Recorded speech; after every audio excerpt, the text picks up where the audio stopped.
Cheers! Welcome to Movie Bitches! Episode 51. That's right. So, tonight we are reviewing Spy. Spy is the newest Melissa McCarthy. Paul Feig directorial.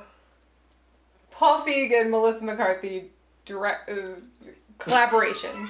Oh my god. This is what happens when we drink beforehand. Can we speak English? Because I'm not sure we can.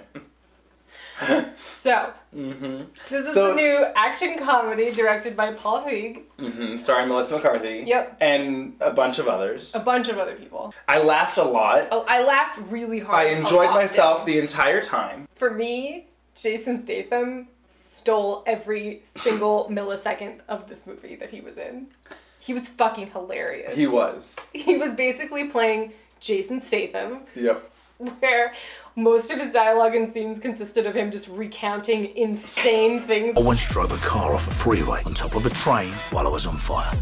Not the car, I was on fire. Everything he was saying was extra funny because I'm pretty sure a lot of it happened in a lot of his movies. I'm thinking about Jude Law. I'm thinking about his hairline. Yep. Thinking about his accent. I mean, apparently we're supposed to just believe that he can time travel. Back to the early 2000s when he still had hair.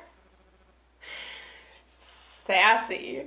I mean, we were all thinking it. Well, the funny thing was, so he's like clearly wearing a hairpiece, but he's messing with it every 10 seconds. Yeah. And so I couldn't decide if it was like a choice. Either they needed to tamp down that wig and like get it secured, or it was like actively a joke and Jude Law was like in on it. Probably that.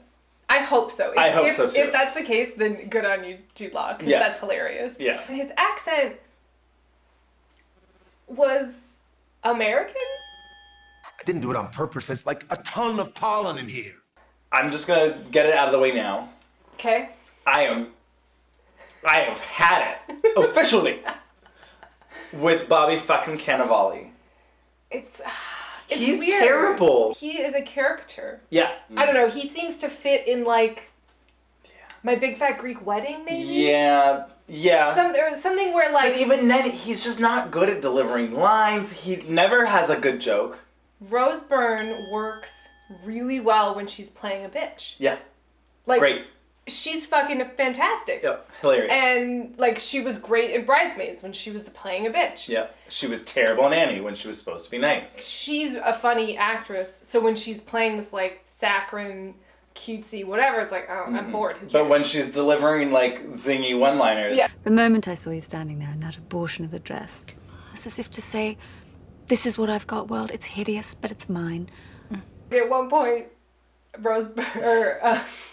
Melissa McCarthy says, why are you dressed like a slutty dolphin instructor? And then it cuts to her dress and it's like the perfect, I mean, it was like a Michael Kors moment. It was like absolutely. She looks like a slutty dolphin instructor. I mean, she just does. It was so perfect. Miranda Hart, this British woman who looks very familiar. She does. I loved her. She plays Melissa McCarthy's, best friend. Yep. She was so funny and she fantastic. was like really just lovely. But still grounded. Yes. And I think that's what makes these Paul Feig movies so funny, is that even though they're like insane and the action is over the top and everything's crazy, he does manage to make most, or at least the lead characters, like grounded and human. Yes. 50 Cent shows up. Oh yeah, that whole line. And that was like really stupid. Annoying and dumb. Yeah. It didn't seem like it was supposed to be in this movie. Exactly. I was like, why is that in this movie? It seemed like something that would be in like out. Hangover 4. There was also, I mean, this is getting real nitpicky, but there was also really glaring continuity errors when sometimes she would have heels on and sometimes she would have ballet flats on, and it was like constantly happening within the same action scene. Notice. Very nitpicky. It really doesn't matter. Now. Yeah. The thing that really does matter. Yes. Is Karen Walker. That's right!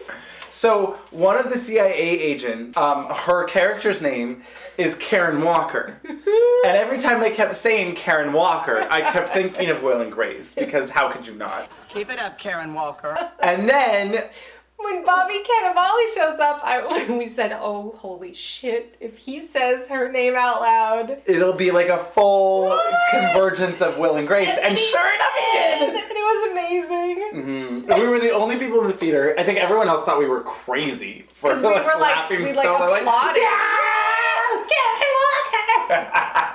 At the end of the movie, Jude Law, he's wearing a tank top. It's like a wife beater, but it's a deep V wife beater. But it was almost like not like a full V. It was almost like a scoop neck wife beater. it was like a pentagon V. It was very feminine, and I was just fascinated, and I kind of want my own. It was really weird. I will try and find one for you. Yes! Find me Jude Law's deep V wife beater. It was exactly what I wanted. It was fun. It was stupid. It was entertaining. Hilarious and entertaining. Exactly. And it had pretty good action. It did. You know, like... And she was good. Yeah. Or her stunt double, whatever, was good. Her stunt double who's wearing ballet flats. On its own, it's a good action movie and it's a good comedy, and those are rare. Yeah. So I would... I don't know why I'm giving you a high five. We did it! We saw a good movie! Yes!